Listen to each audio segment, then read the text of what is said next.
Hey everyone, and welcome to DnD Horror Stories with DnD Doge.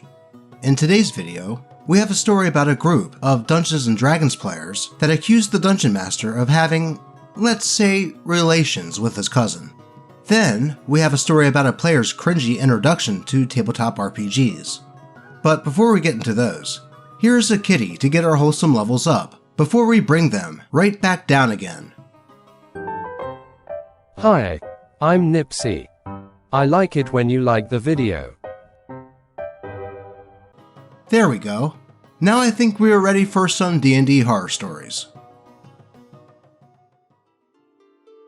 Bullies mess with me and then accuse me of having an affair with the DM, but he is my cousin. By Reddit user Hauntil. This is my first post ever, and I thought about not posting this experience. But my friends and some people on YouTube assured me that it might help my frazzled nerves when I think about it. Sorry if it's long.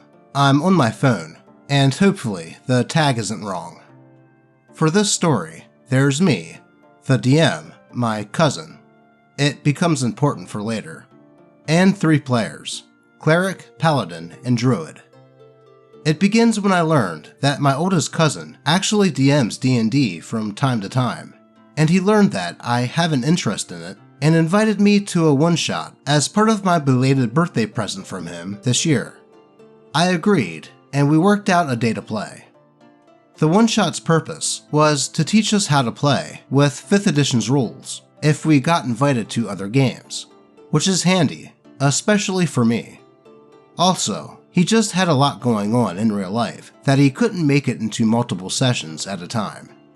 I was so pumped when I learned that where we would be playing is also my favorite local game store, where I'll have familiar faces to visit with as well. Me and DM, he was also my ride, showed up early and got the table ready for the other players towards the back of the store. I noticed he had a few wrapped packages set on a counter nearby. He mentioned that some of the other players were some of his employees. But when they showed up and I saw them, I literally felt my blood go cold and then go into a boil. They were my age and were my bullies throughout my entire school life. Damn, that had to have been a bit unsettling. Their bullying wasn't just name-calling either. It sometimes got physical, and I once got a broken arm, but the school did nothing about it. But that's a story for a different tab. Well, maybe they have since grown up and will apologize. But given the nature of these stories, I think we all know that's not what happened. I didn't want to cause a scene, and they seemed surprised to see me, but acted as if they didn't know me. When we sat, I made sure to be closer to DM out of habit, since I felt uncomfortable. For some context, DM and I aren't really that close, and he never knew I was bullied in school, since we just never talked much before. We created our characters with DM's help: an elven cleric, wood elf druid, human paladin, and I, a male rogue kobold, which got looks from the others since I'm female. DM started us off meeting in a scholar's office to see about taking a job of going into the vault of a nobleman to nab an artifact that they think is being used to control the common folk of the city. We agreed, and I chime in, asking, "Do we get half shinies now and the other half later?" I hear a scoff from Druid, and he says in the most condescending tone I have ever heard, "As if you need gold, lizard." I then point out in character, "We will need shinies now for supplies. I doubt you have any, with living in the woods and sleeping with rabbits like stuffed toys." Oh snap, OP threw that sass right back at him, huh? Druid full glared at me above table, and I only quirked a brow at him. DM then says that the scholar finds it more than reasonable to make a down payment for this to motivate us. He then describes that the vault is in the forest and disguised as a cave. It is a basic one, but that is only a front as well. The area we would need to go to is actually further under, since previous hires scouted the vault and discovered a secret chamber underground. But inside that chamber, the artifact is on a high-up pedestal of some sort, with a magical field around it. Honestly, in general, in-game at this point wasn't so bad.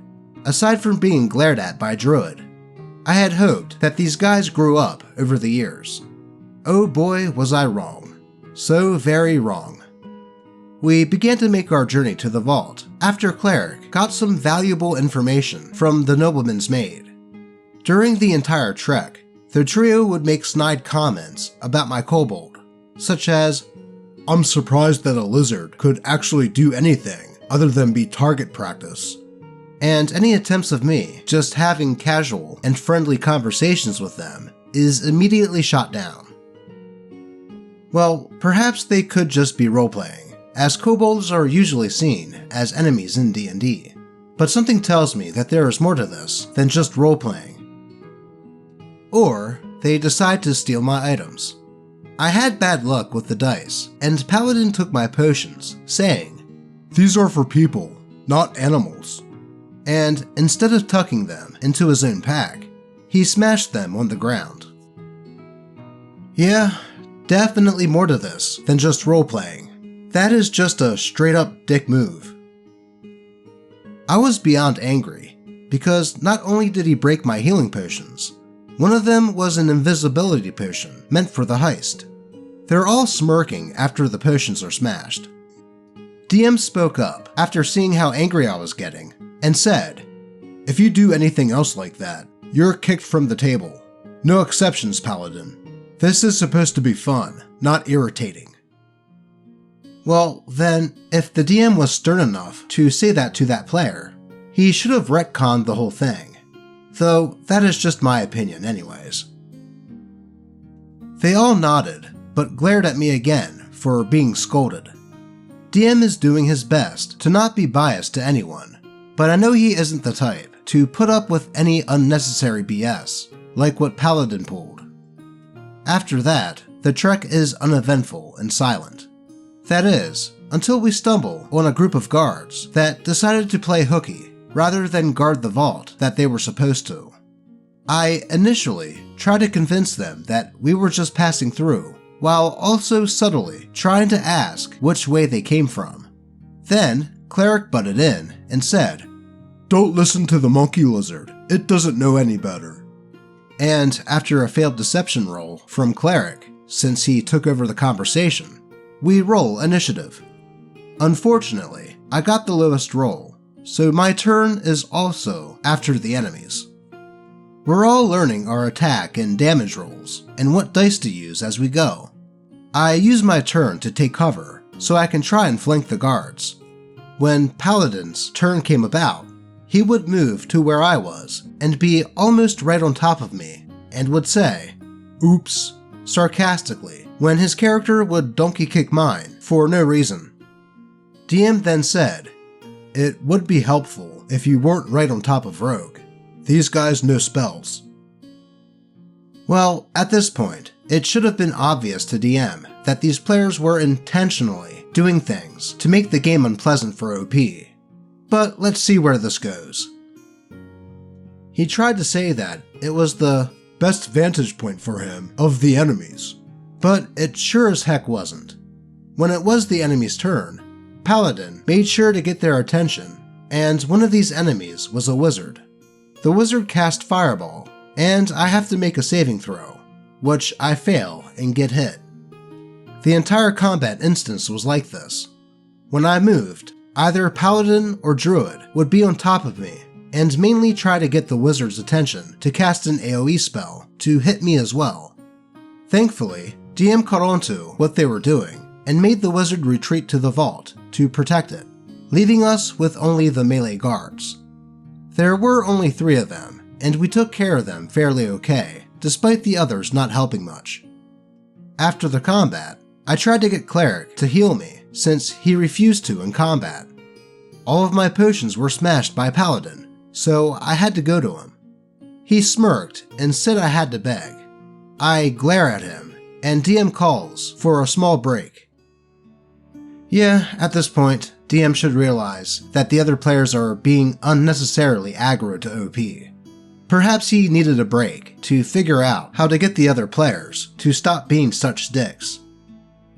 He had to get up and use the bathroom, and I only sigh and rub my temples from the headache I was getting with these guys.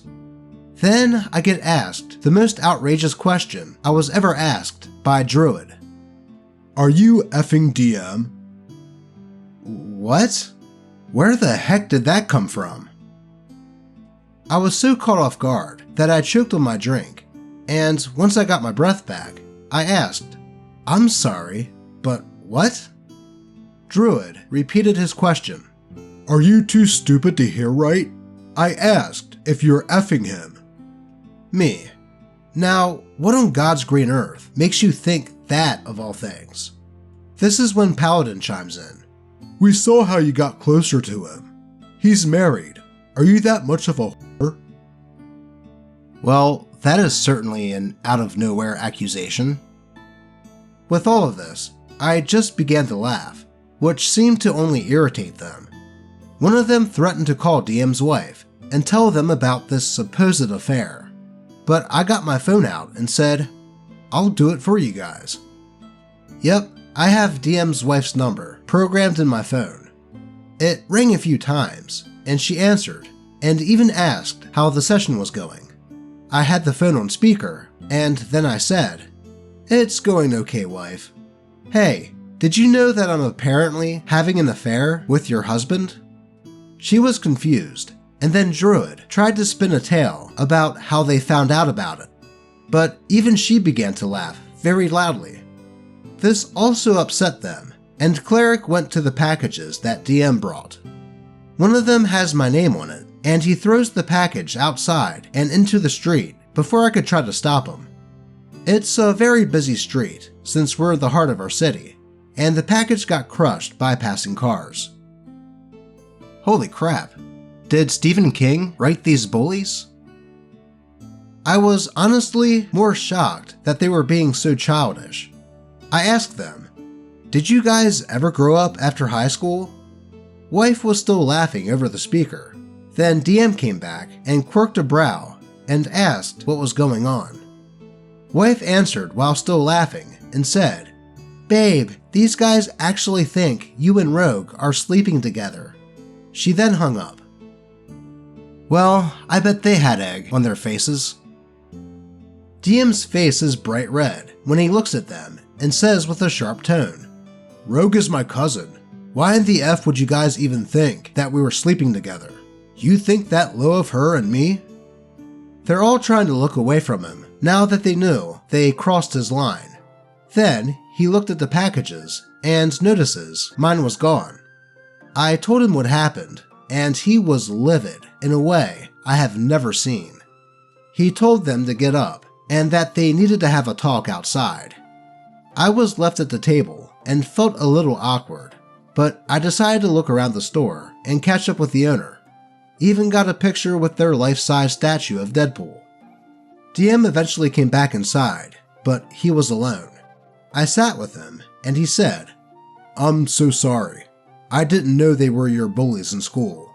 And about your present." I assured him that I was fine, and that they were just childish jerks. We cleaned up the table. Since he kicked them from the table and doesn't ever want to DM for them again, he told me to pick one of the other packages, and when I opened it, it was a dice set.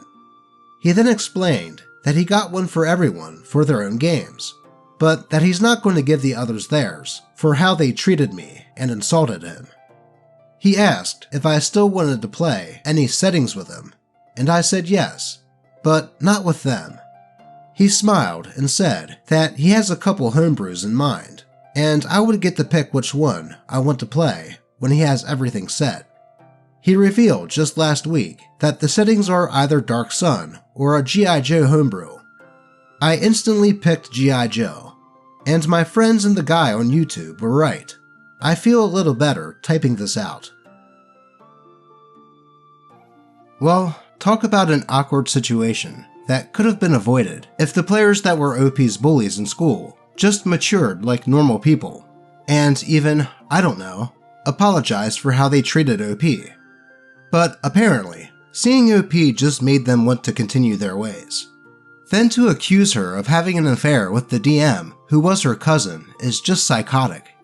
And as those players were DM's underlings at his job, I could only imagine how awkward DM's work life became. Though, when looking in the comments, OP said there was already a rumor started about DM having an affair at his job because the other players in the game were at odds sometimes with the DM and upset that the DM got a promotion over them, so they started the rumor. DM apparently did not know it was them at the time and invited them to the game as an olive branch. Then, apparently, Paladin eventually quit, and the other two are still there, but not causing any more problems. So yeah, overall, a cluster F. I'm just glad to hear that this didn't deter OP from playing tabletop RPGs, and is still playing them with her cousin. But with that said, it looks like we have time for one more story, so let's get into it. Cringy Introduction to Dungeons & Dragons by Reddit user Mags Mardigan. I was introduced to Dungeons & Dragons, like a lot of people in the past 5 years, by Critical Role. I used to do freeform play-by-post forums. I loved stories, the fantasy genre, and creativity, so it seemed like a gas. I live in a metropolitan area, so it was pretty easy to look up local groups who meet up to play. Lo and behold, I find a community in my county who hold meetups specifically for beginners, where the DMs help you create a character and then host a one-shot. Important context. The meetup place is a Wegmans. Wegmans, for those sorry souls deprived of its goodness, is a semi-fancy grocery store with a fabulous food court and a big seating area attached to said food court. It was always busy, and it is a public family-friendly place, obviously. A lot of people meet up in the sitting area for dates, family dinners, community gatherings, etc. I can't remember the exact meetup time, but it was during store hours, so I would guess probably starting at 6, and it was supposed to wrap up by 9 or something along those lines. Very, very reasonable to assume that there were children about, so it makes what happened so much worse in my eyes, although there isn't really a setting in which it'd not be a horror story. I get there, get a character sheet, and the people from the group were very nice about helping to guide us through character creation. All good things. They break for the actual sessions, and basically every dungeon master gets assigned 4 to 5 people, and off we go. I was at a table of 4, with all the players probably somewhere between 20 and 25. Me, Guy, and a couple, henceforth known as boyfriend and girlfriend. Our dungeon master is a young man. I would guess that he was not out of high school yet, maybe 15 to 17 range. It was my first time at D&D, and outside of the to-be-described incident, I don't remember much about that session, but I think he did a good job. He sets up a pretty simple hook. The 4 of us are taking a boat to some island to retrieve a something or another, or investigate some trouble at an island temple, or something along those lines. For a group of beginners just trying out the mechanics, it was perfect. Everything starts off normal. We are on the boat going to the island.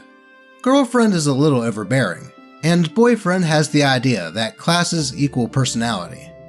Example, his paladin character clearly wouldn't drink a beer, or would punish people for drinking beer, because that's what all paladins do.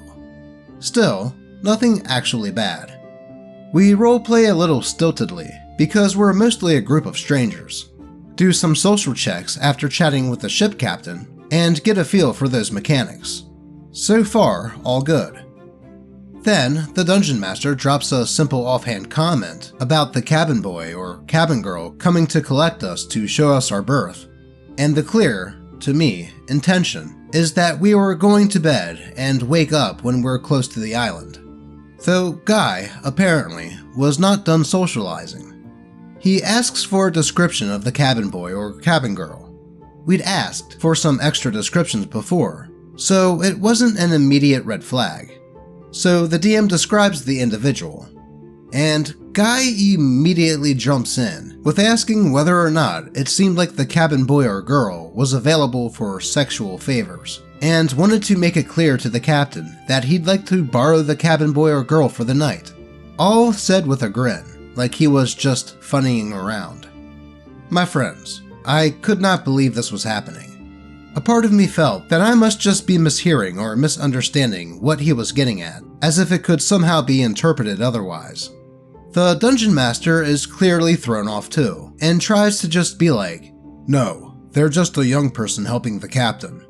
And then girlfriend chimes in with something along the lines of, "Well, cabin boys were historically used as a sexual tool by the captain and crew, so it's not completely unreasonable." All of this in the middle of a freaking grocery store, surrounded by families, just wilding out in public, having added on the historical accuracy of child abuse among ship crews. Because, obviously, the historical accuracy of it is the only possible objection you could have to someone bringing it up at all. Boyfriend and I are both a bit stunned at first, and girlfriend took the expression on our faces as some sort of prompting to push on with her explanation. That it was totally reasonable to assume that the cabin boy or girl was a youth, and it was totally normal and very historically accurate that they would fulfill that role, with Guy sort of smiling and nodding along. Boyfriend and I both recovered and jumped in with a jumbled mix of, "What? Yeah, no, we're not going there. Absolutely not.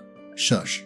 And the DM laid his foot down more firmly and coherently and stressed that that was never to happen again, and he immediately moved us on to the next morning and the arrival on the island. The island adventure ensued. No other incidents happened. The awkward tension remained a bit, but didn't completely spoil the session, and we all went our separate ways after the session came to a close. I have to emphasize, major kudos to the DM. He handled an extremely awkward, not at all okay situation at a table of adults, or at least people older than him, with extreme maturity and grace. I tried to tell him as much, but I think he was still feeling a bit embarrassed about it happening at all, and I was too. So when I met his eyes, I just kind of nodded and said, "Thank you, good game," and hurried out of there as quickly as possible. This was the only time I have ever run into anything like that in Dungeons & Dragons, either online or in person. There've been some a-holes, there've been some bad games, there's been some tension, but never anything as bad as a player casually asking if they could SA a minor. If you happen to DM a one-shot in the DC area at a Wegmans that follows that general thread a few years ago, man, major kudos to you. I should have told you at the time. I'm so sorry that happened when you were just volunteering your time to teach strangers Dungeons & Dragons, but you handled it so well. Well, that certainly lived up to the title of the post. For a guy to try to play that out in a family-friendly game, in a very public place, no less, is super cringy. And I wonder what kind of talk the boyfriend had with his girlfriend after the game wrapped up. But like OP said, that DM did what all DMs should do when put in that situation, by putting his foot down against that action and moving the game along. I swear, some people just don't have any tact while in public, and will just do whatever they like. But that is all I have for you today. As always, I appreciate all of you, and may your games remain horror story free. Until next time.